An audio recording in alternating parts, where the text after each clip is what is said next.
The distress beacon had been pulsing for 3 days before Lincoln's cargo hauler, the Wandering Star, picked it up.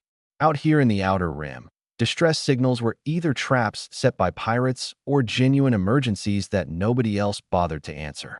Lincoln had always been the bothering type. The derelict ship was a HFY vessel, its elegant bioluminescent hull flickering weakly like a dying firefly. Lincoln maneuvered his clunky hauler alongside it, magnetic clamps securing the two ships together with a metallic groan that echoed through the empty corridors. "Life signs?" he muttered, checking his scanner. Point 1. Weak, but stable. That he pulled on his environment suit and cycled through the airlock.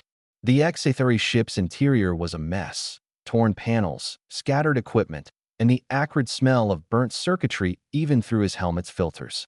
He found her in what appeared to be the navigation chamber, curled against a wall.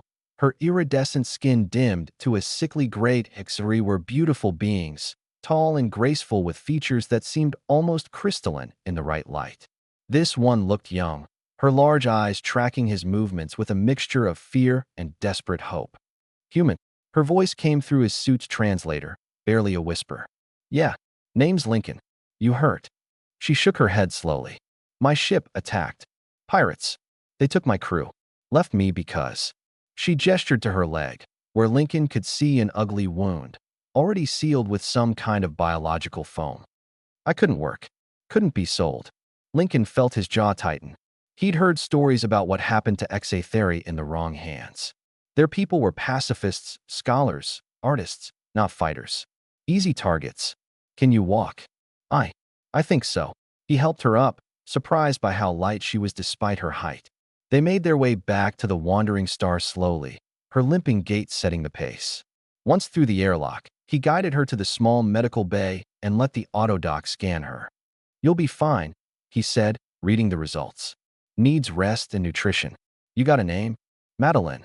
She pronounced it carefully, having clearly chosen a human-compatible designation. It's what I call myself when I work with human art. I study human culture." "Well, Madeline, welcome aboard. Where do you need to go?" Her eyes, 3 shades of purple swirling in their depths, met his. "Home, please. The HFY homeworld, Luminera. It's 3 weeks' journey from here." Lincoln pulled up his NAV charts. 3 weeks. Through 2 contested sectors and past the Grim Nebula. His contract could wait, but his credits couldn't. He was already running on fumes.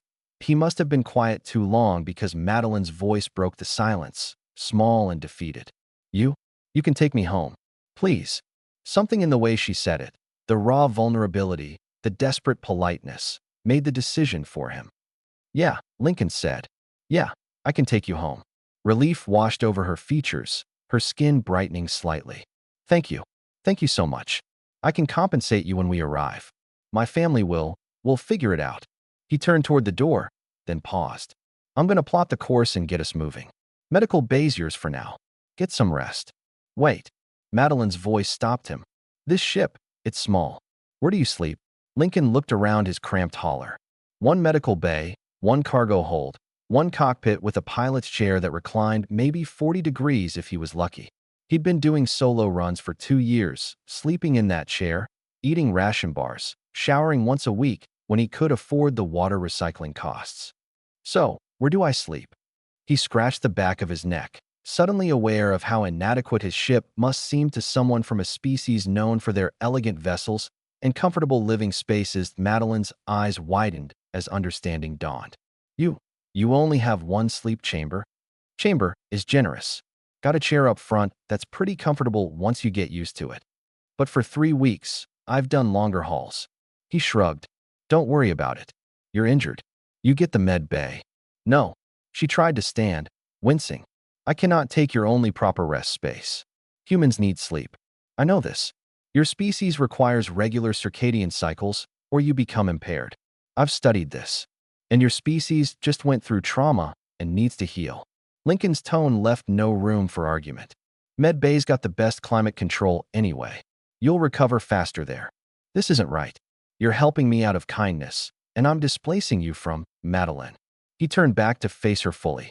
"Where I'm from, we've got this thing about guests. You don't let them sleep on the floor while you take the bed. Simple as that. But this is different. This is your ship, your home, which is why I get to decide. And I decide you're healing in there, and I'm fine up front." He softened his tone. "Look, it's what humans do. We take care of people who need help, even if it's inconvenient. Especially if it's inconvenient. That's kind of our whole deal."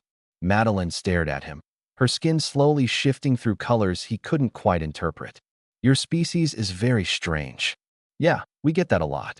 Lincoln grinned. "Now rest.